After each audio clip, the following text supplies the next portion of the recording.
Gente, bora para mais um episódio do podcast Fala Didática e hoje nós temos como temática mercantilização da educação e as suas interferências nas práticas docentes. E para isso nós temos uma convidada muito especial. Tô curiosa, todo mundo tá curioso para saber quem é essa convidada. Diz pra gente, Bruno, quem é essa convidada de hoje?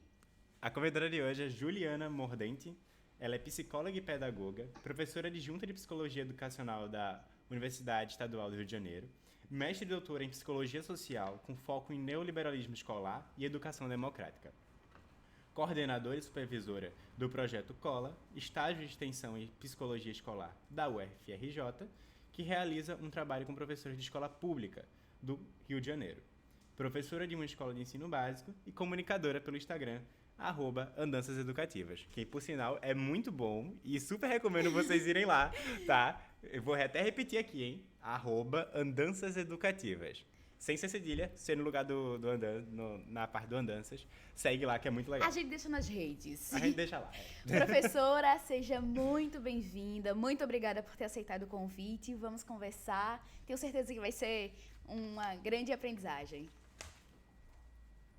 Eu que agradeço o convite de vocês. Então, boa tarde, boa noite, bom dia a todas, todos e todes que estão nos escutando. É uma honra estar aqui com vocês. Muito bom mesmo. Professora, inicialmente, pra gente e pra todos que estão nos ouvindo, essa temática ela é muito importante, dá aquela vontade de conversar realmente. Mas é a primeira dúvida. O que seria essa mercantilização da educação? Porque a gente ouve falar mercantilização da educação, mas que de fato é isto? Certo. Esse universo da mercantilização da educação, ele é atravessado por vários termos e muitas vezes isso pode ficar um pouco confuso. Então, é muito legal uma oportunidade como essa que a gente pode, né, organizar o nosso pensamento, organizar a nossa análise, organizar a nossa crítica. Sim. Então, especificamente, a mercantilização da educação, ela é a transformação da educação de um direito fundamental em uma mercadoria, né, em um bem de consumo comercializável, né, com um lucro direto. Então, é a transformação da educação pelo setor empresarial. Então, a gente vê o empresariado e os conglomerados que antes estavam atuando em diversos setores agrícolas, de bebidas, fast foods, lojas americanas, né? Passam a operar, então, a educação como se fosse mais um produto dessa rodada. Sim. E aí, pouco a pouco, a educação ela vai virando um player no mercado financeiro. E essa mercantilização, ela pode operar em vários formatos. Então, ela pode ser, por exemplo, com uma comercialização do material pedagógico, compra e venda de livro didático, de apostila, de curso de formação docente, de venda de consultoria, de preparação para os testes padronizados, plataforma de trabalho, de tecnologia, até as compras e vendas de escolas, que a gente tem observado isso no universo da educação privada, Sim. e a abertura de capital na Bolsa de Valores também. Então, os seus formatos são múltiplos, né, e tudo isso faz parte do que a gente vem chamar desse guarda-chuva maior, que é o neoliberalismo escolar. Professora, a senhora tratou aí do que é a mercantilização da educação, né?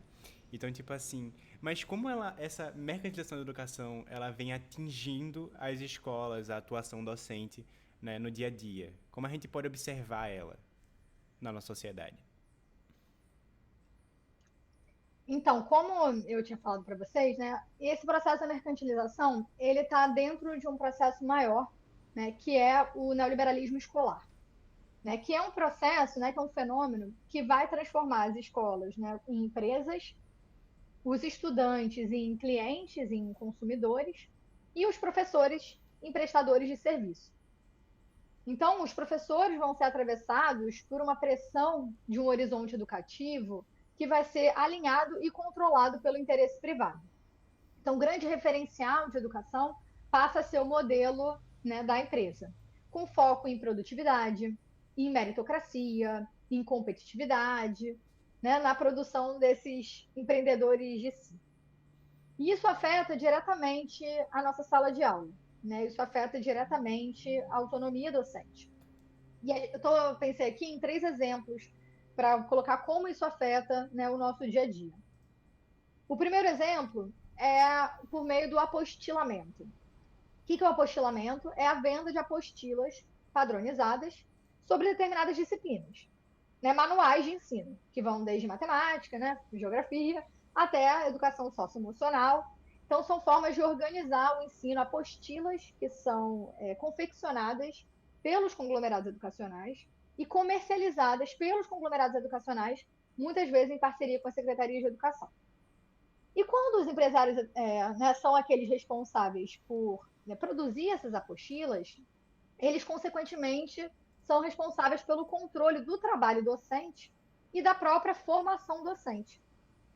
Então, eles vendem uma ideia de que eles estão, entre aspas, ajudando os professores, porque supostamente estariam tirando o esforço dos professores de prepararem as atividades do dia a dia.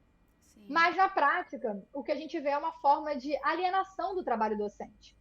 Porque você transforma o professor em um executor. Alguém que está ali só seguindo um passo a passo indicado nas apostilas.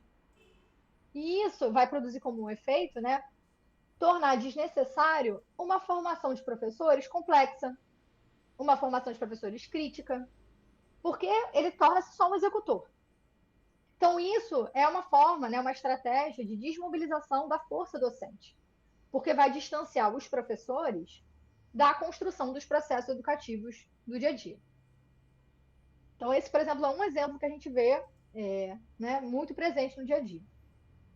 Um outro exemplo, né, é a gente pensar o ensino à distância, né, e que, né, se fortaleceu durante a pandemia, mas que já estava em curso antes da pandemia e agora segue, né, a todo vapor. E os conglomerados educacionais, eles têm investido maciçamente nas plataformas digitais. Sim. Um exemplo disso é a própria reforma do ensino médio. Então, eles fizeram um uso estratégico ali do ensino remoto, criando a ilusão de que a gente pode construir uma educação sem presença, sem troca, sem debate. Basta, então, colocar aulas gravadas numa plataforma digital para os alunos assistirem aquele conteúdo, né, de forma vertical, né, preferencialmente na velocidade 2.0, né, de uma maneira unilateral. Então, isso produz uma noção de aprendizagem desvinculada do ato de ensinar. Então, isso produz uma instrumentalização do ensino, né? Como se isso fosse educação, como se assistir a aulas gravadas, né, de uma forma conteudista, sem a troca, sem o debate, fosse educação.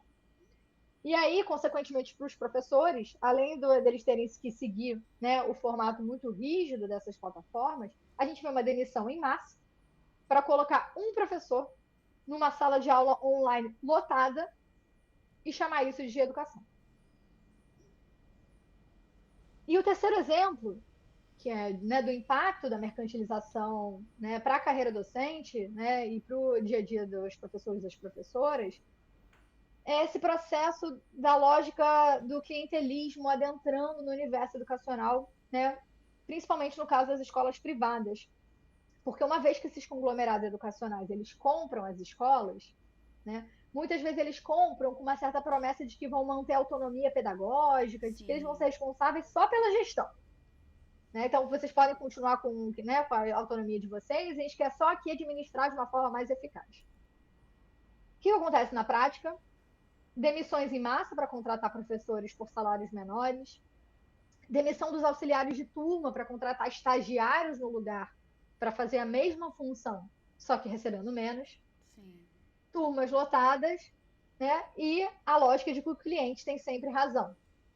Então, a educação ela passa muito mais a atender os interesses, né, impositivos de certas famílias do que, de fato, uma educação como uma construção coletiva com os educadores, com as famílias e com a comunidade escolar. Então, o terceiro ponto a gente vê esse, né? Uma certa imposição de uma lógica, né, do cliente, do consumidor, que está ali exigindo aquilo pelo qual ele pagou, e não, de fato, uma educação integrada, né, num projeto maior de sociedade. Muito, muito importante essa sua fala. Professora, eu estava pensando enquanto você falava, e como é que é essa mercantilização? Como é que é lidar com essa questão dentro de um sistema totalmente capitalista? porque a gente está, inclusive, em um sistema totalmente capitalista e o quanto desafiador, como um professor, é lidar com essa questão. Inclusive, tava um dia desses mexendo no Instagram e apareceu pra mim alguns relatos que era como se fosse uma página no Instagram, não lembro o nome agora, que eles fazem como se fosse um desabafo dos professores das escolas privadas, etc., sobre essas condições de trabalho, que eles gostariam praticamente de fazer coisas muito diferentes dentro daquele ambiente, mas que não é permitido porque não é voltado para o mercado, né? Que esse mercado, que a senhora colocou até aqui mesmo, busca que os alunos, por exemplo, passem no Enem, porque isso dá mais ibope, entre aspas, para as escolas poderem lucrar mais e vender mais, ganhando mais inscrição naquela escola, porque muitos alunos passaram. Então, vou colocar meu aluno naquela escola porque outros alunos também passaram. Sim, sim. Né? Então, como é que é lidar, né, também com esse sistema que faz a gente, professor, também produzir pessoas para passar numa prova? Né? É muito difícil, eu acho, às vezes, que tem coisas que eu não gostaria de fazer, mas que eu tenho que seguir, sabendo até às vezes que não é muito útil, porque eu preciso que os alunos, entre aspas, decorem aquele conteúdo. E eu preciso me manter nesse emprego. Também. Então, é preciso fazer isso. Que se enquadra perfeitamente na seguinte pergunta. É verdade. Pode ficar à vontade para responder. Então, acho que vocês colocaram vários pontos importantes. E essa postagem que você se referiu é do Café com Educação. É a página do Instagram do Júlio, que eu recomendo também, que ele está ali aberto para receber vários desabafos dos professores falando de quais são as queixas veladas das escolas privadas, né? Daquelas que os Esse professores não mesmo, podem esse mesmo. partilhar com medo de perderem seus empregos, enfim. E acho que isso tem tudo a ver com o que a gente fala, né? De uma lógica quando a prioridade é o lucro acima de tudo. E essa prioridade do lucro, ela se organiza em torno de um ataque bem claro ao corpo docente. Então, isso vai produzir instabilidade profissional, vai produzir aumento de professoras com contrato de trabalho temporário, com subcontratação por meio de terceirização, pejotização, uberização, até professores na informalidade, né? E a gente vê exatamente uma precarização das políticas públicas de educação com essa sobrecarga profissional, com essa falta de perspectiva de carreira, com essa baixa remuneração, ou o que muitos gostam de chamar de flexibilidade salarial, né? Sim. Mas que nada mais é do que, né, precarização, com condições de trabalho degradantes, né, tanto nas escolas públicas quanto privadas, racionalização de custos e aumento das doenças laborais também. E isso vai interferir, né, no processo pedagógico. Né? É inevitável que a gente não veja esse reflexo. Porque o objetivo da educação ele não vai ser formado por um processo crítico, né, libertário. A gente vai ver uma produção, uma educação voltada para a produção de um indivíduo empreendedor, de um empresário de si, e que nada mais é do que um nome bonito para o trabalhador precarizado, né, para o trabalhador uberizado, para o trabalhador, né, para o futuro trabalhador, ou às vezes estudantes também trabalham, né, que estão ali, né, nessa formação para se adaptar e aceitar a inconstância do mercado de trabalho com muita resiliência, né? O que significa resiliência? Com muita aceitação mesmo, com muito silenciamento, né, com muita adaptação, sem questionamentos. Né? Então a gente cria uma ilusão de que, né, somos nossos próprios chefes, mas que, na verdade, essa educação está totalmente comprometida com uma autoexploração. Então, não à toa, só fazendo um adendo também, a gente vê que o iFood tem produzido os materiais para orientar os professores em relação ao novo ensino médio. E a gente pensa, o que uma empresa que está ali explorando os seus, entre aspas, parceiros, o que é uma empresa que não paga direitos trabalhistas, né, que busca se desvincular dos trabalhadores a qualquer custo, que lucra com a superexploração, o que ela está fazendo no campo da educação? O que significa uma empresa como essa apoiar a confecção de materiais didáticos para as redes estaduais? O que significa o CEO do iFood ter sido nomeado como porta-voz da educação do Pacto Global da ONU?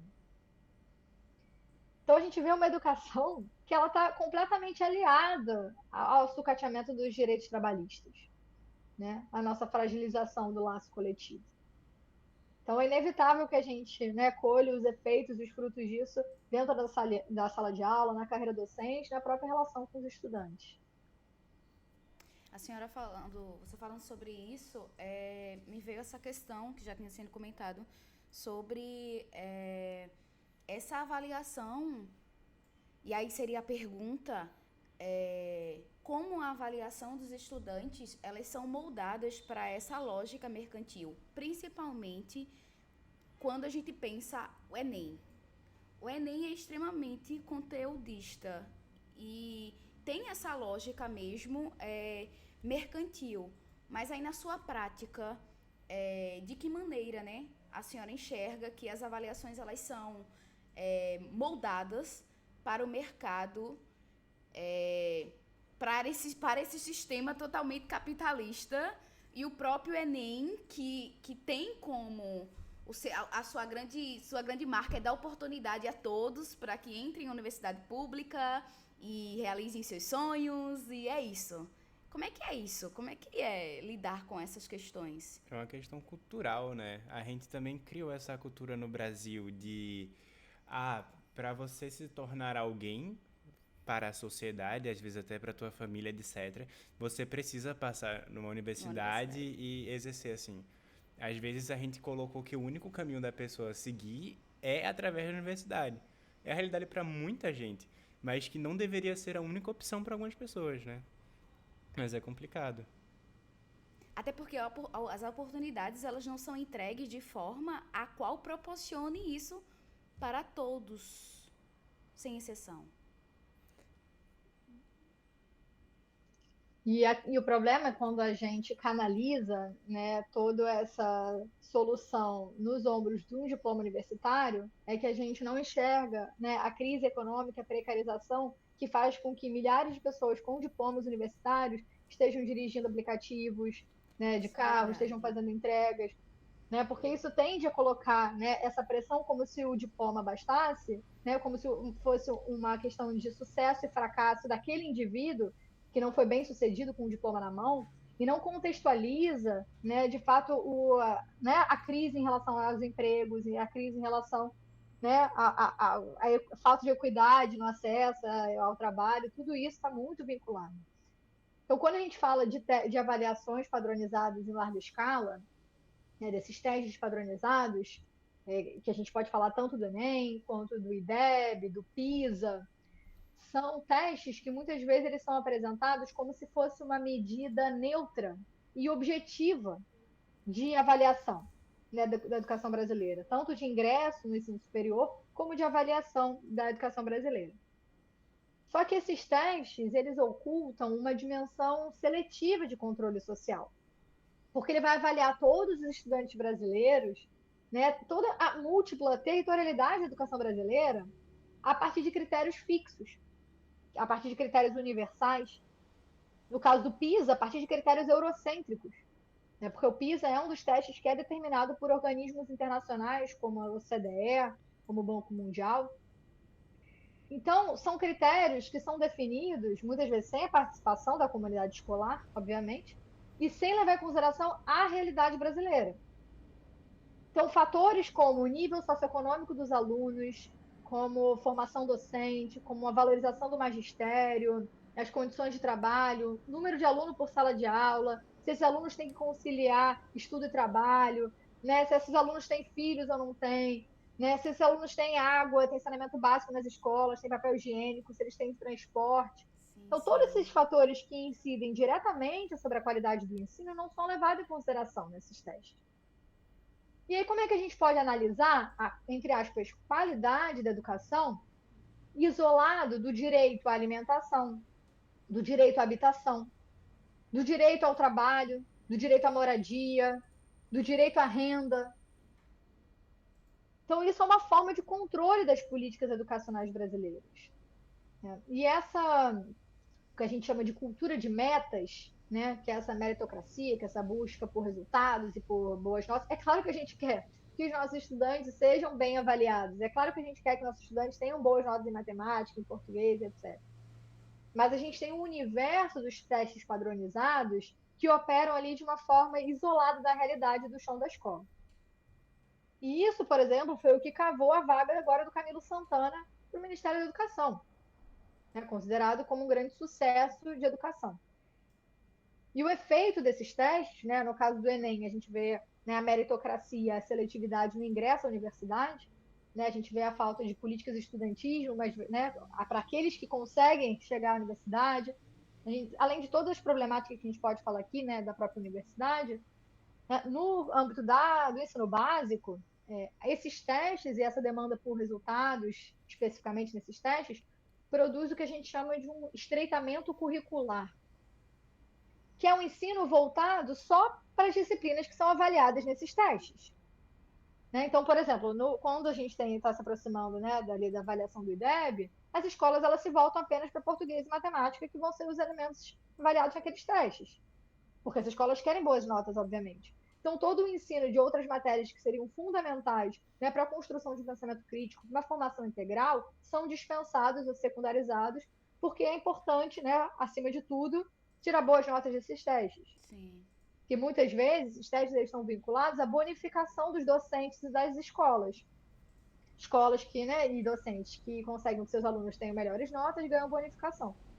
Isso é uma lógica muito perversa de construir competição entre escolas, competição entre docentes, né, e um certo punitivismo, porque as escolas que não alcançam, então, né, não recebem a bonificação, e bonificação aqui não trata-se como um dinheiro extra, porque a gente está falando de uma profissão extremamente desvalorizada, né, então é claro que existe uma mobilização pela bonificação, né, e isso gera também inúmeras fraudes, desde incentivo que alunos que não têm bons resultados faltem no dia das provas, né, dentre outras formas de manipulação. E o ponto central aqui, né, quando a gente pensa nessas avaliações em larga escala, é a gente disputar narrativas do que é qualidade da educação. O que a gente está querendo mensurar? O que a gente está querendo avaliar? Que qualidade é essa? Né? Porque muitas vezes a noção de qualidade do ensino ela passa a ser reduzida às avaliações externas, a esses testes.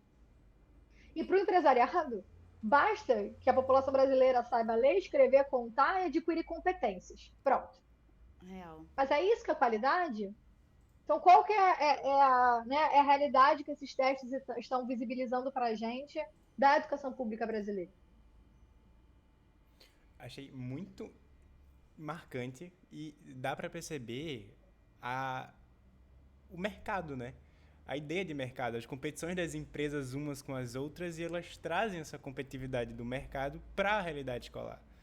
E que dá para perceber também, tanto pela fala da senhora, pela experiência da gente, que não favorece o ensino, a aprendizagem, né? Não respeita as diversidades que tem das próprias pessoas. É algo bem robotizado. Essa é a questão. Acho que a lógica essa lógica da mercantilização da educação é robotizar. Vamos robotizar, precisamos de trabalhadores e é isso. Formamos para isso e acabou. Basicamente. Mas é engraçado, né? Se tu pegar, por exemplo, às vezes quando eu estava olhando, eu analisei as quantidades, uma pesquisa quantitativa de escolas privadas e escolas públicas em países desenvolvidos e subdesenvolvidos, é perceptível também perceber aquele sul global também presente dentro do espaço e da distribuição dessas escolas no mundo. As escolas de países desenvolvidos, de ensino básico, praticamente são públicas. Se você pegar os Estados Unidos, 98% é pública. Entende? Enquanto aqui no Brasil, da última vez que eu vi, era 54% privada e 46% ali pública. Então a gente já tem um aumento muito maior de escolas privadas no Brasil do que de escolas públicas atualmente. E a gente também vê o sucateamento delas, né? Que favorece o crescimento das privadas. Então dá para perceber realmente esse aumento do mercado, essa ideia de que a escola pública é ruim também se tem muito hoje, né? E que colabora para que as pessoas retirem a crença da escola pública e coloquem seus filhos nas escolas privadas. É real. Ui, desculpa. Não, fica à vontade. Eu ia só fazer um adendo que isso é fundamental para a gente entender esses processos, né? Porque antes a escola privada ela se configurava como, né, um privilégio muito específico das elites. E hoje o que esses conglomerados fazem é produzir um cardápio de escolas para todos os preços, para todos os tipos, para todos os públicos. Então você pode ter uma escola privada, né? Você pode pagar R$ 400 mensal, tá aqui a sua escola. Você pode pagar 8.000, tá aqui a sua escola. Você quer uma escola construtivista? Temos para você. Você quer uma escola voltada para o vestibular? Temos também. Então, essa ideia de ampliar o leque né, desse cardápio para o seu público variado sobre um mesmo monopólio é uma das facetas também dessa lógica neoliberal. E esse ponto que você fala também, de você associar uma lógica da qualidade, da eficiência, a uma lógica empresarial. Então, a gente está disputando realmente o que é uma boa educação. Né? Como é que a gente pode recuperar a referência do que é uma boa educação? Né? E não justificar com essa lógica de, não, essa escola ela precisa se organizar de uma forma mais eficaz. Não Esse é um discurso clássico das políticas neoliberais da década de 90. Que o problema não é falta de recurso, o problema é má gestão. Então, basta, né, a gente terceirizar para a esfera privada o ensino para que então a gente tenha uma gestão eficiente. E isso é mais uma dessas falácias, né? Porque é o que a gente fala, o que é uma gestão eficiente? Né? A gente vê a empresa desses mesmos bilionários com rombo de 40 bi, né, como é o caso da Americanas, isso é eficiência? Né? O que é eficiência? É o filho do patrão sair empregado? Né? Que é, né, é os herdeiros continuarem nas mesmas posições? Então, o que é de fato essa eficiência escolar que a gente está buscando? Eu consigo perceber que quando a gente fala sobre essa temática, a mercantilização da educação, sempre soa essa ideia da educação muito eurocêntrica. É necessário trabalhar a decolonialidade na educação. Enfim, são muitas problemáticas quando se fala sobre a mercantilização da educação. É porque ela é acompanhada pela carga cultural, né? Então, tipo assim, a gente passou por um processo histórico que é até hoje, onde a gente se volta sempre pro mercado. Basicamente, tudo que a gente fez depois da Revolução Industrial, principalmente, que potencializa esse aspecto, é voltado pro mercado.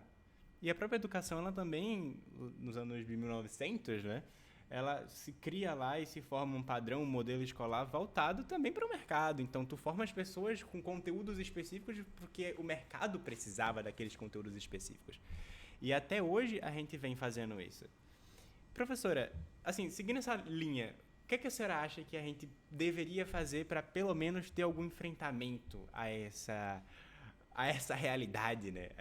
Essa mercantilização da educação? Quem dera É, eu ter a resposta dessa pergunta. se é que existe possibilidade. Se é que existe. Mas eu tenho uma pista que é, de fato, a gente poder coletivizar os problemas, né? E a gente, primeiro de tudo, conseguir visibilizar quem são os nossos inimigos, o que a gente está enfrentando. Muitas vezes, o neoliberalismo escolar ele se apresenta de diversas facetas, camadas. Inclusive, eu tento destrinchar algumas delas na minha tese de doutorado, para a gente conseguir organizar e tentar né, entender quais são as nossas frentes de luta. Então, primeiro de tudo, a gente conseguir visualizar o nosso problema. E a segunda, né, camada, né, a segunda pista, que eu acredito é a gente resgatar nossa força de organização coletiva. O que a gente vê hoje é todo um processo de individualização, cada um sofrendo e adoecendo no seu quadrado, diversos professores passando pelos mesmos processos de exploração, né? E a gente tem uma tentativa de desmobilização, cada um por si, que muitas vezes é acompanhada da medicalização, né, da patologização, como se o problema, né, hoje tivesse em cada um, em cada indivíduo que não deu conta, entre aspas, né, de lidar com essa superexploração, quando na verdade é um projeto de fracasso escolar que está em curso. Então, assim, se eu deixo uma pista, é para a gente reforçar os nossos mecanismos de coletivização, de autogestão, né, a gente se unir de fato com as pessoas que estão do nosso lado nesse fronte, né, e combater a individualização das problemáticas. Né? Vamos olhar essa rede que está produzindo, né, esse adoecimento, está produzindo esse sucateamento, ao invés de a gente internalizar e lidar isso como se fosse, né, uma problemática de saúde mental de cada um. Né? Falando do campo da psicologia, é uma das coisas que a gente mais vê. Né? Essa culpabilização e esse adoecimento docente. É isso aí. Professora, mais uma pergunta. quais são os impactos da mercantilização na inclusão e acessibilidade às oportunidades educacionais? Por que essa pergunta? Porque a gente vê essa construção, essa ideia de mercantilização, essa ideia doentio, mas a gente para pensar assim, qual é o interesse dele? Qual é o público a qual o interessa? Porque as pessoas com necessidades especiais, como é que elas estão inclusas dentro dessa ideia de mercantilização da educação, já que é um público ao qual é excluído? É um público que sofre com esse processo de como é que eu posso falar? De não ter acesso à educação, de não ter acesso às mesmas oportunidades. Como é que é isso para esse público? A mercantilização também abraça isso? Ou ela é doentia ao ponto de também não? É isso, né? Nesse neoliberalismo escolar, nessa mercantilização, como eu falei, os direitos sociais eles deixam de ser direitos e eles se convertem em serviços, né, que vão ser comprados e vendidos no mercado. E a prioridade, ela então, essa suposta eficiência, produtivismo, rentabilidade, e não uma educação, né, libertária e principalmente inclusiva. Sim. Então, por exemplo, a gente vê a padronização do ensino, tanto pelas apostilas, né, tanto por esse lugar da meritocracia, da competitividade. A padronização, ela é justamente um ataque àqueles que não se enquadram no padrão de ser humano, entre aspas, produtivo. Então, a própria padronização do ensino, ela é uma visão elitista, ela é uma visão capacitista, ela é uma visão branca, né, de estudante, e ela vai negligenciar abordagens mais inclusivas de seres humanos que não se enquadrem dentro desse padrão voltado para essa sociedade do desempenho, né, para essa sociedade do cansaço, aqui citando o livro do Bill Churran. Né? Então, essa mercantilização, ela não está interessada numa pluralidade, numa diversidade de ensino, né? Ela está interessada justamente nessa serialização do ser humano, né? Visando menores custos. E, além disso, essa mercantilização ela pode aprofundar ainda mais a desigualdade educacional, porque ela cria um sistema educacional segmentado, né? Onde só aqueles que têm recursos são capazes de ter acesso às melhores oportunidades educacionais, aprofundando ainda mais as desigualdades socioeconômicas e excluindo a população historicamente marginalizada. Então, isso pode levar a uma redução do financiamento público para as instituições educacionais, prejudicando, então, a qualidade de uma educação acessível para todos. Imaginamos que seria... Que seria por esse viés, né? É sempre voltado para o mercado. Tudo que é voltado para o mercado, infelizmente, não... Quando a gente trabalha qualquer coisa que é relacionada a desenvolvimento humano, né? A gente não pode colocar o capital na frente nunca e não pode deixar que o capital controle. Porque o objetivo da gente, quanto educador, quanto o objetivo da educação, né? É despertar alguma coisa no indivíduo. É trabalhar aquela potencialidade que ele tem que às vezes ele nem sabe que tem. E às vezes aquela potencialidade não é legal pro mercado. Eu sempre repito, quantas vezes a gente vê pessoas que têm habilidades incríveis, mas que não são mercantis, né? Não são mercantilizáveis. Então, é inútil. E automaticamente aquela pessoa tem que reprimir aquilo e trabalhar com algo que seja útil pro mercado, sabe? Se você não for robô, você não serve. As frustrações que a pessoa também acaba gerando, né? É muito complicado deixar, assim, a educação voltada para o mercado. É algo que a gente tem que lutar, como a professora disse, né? Através de movimentos sociais mesmo, é luta, ponto. Que temática, né, Bruno? Com certeza. É luta. É muita luta. Professora, a gente vai passar agora para o nosso momento de joguinho, né? Que Ana adora fazer esse joguinho, então fica à vontade. Professora, o joguinho é o seguinte... Uma palavra, de imediato, a senhora fala o que é que te remete essa palavra com a frase, tá certo? A gracinha é que é de imediato, porém no seu tempo, tá tudo certo. A primeira palavra, equidade.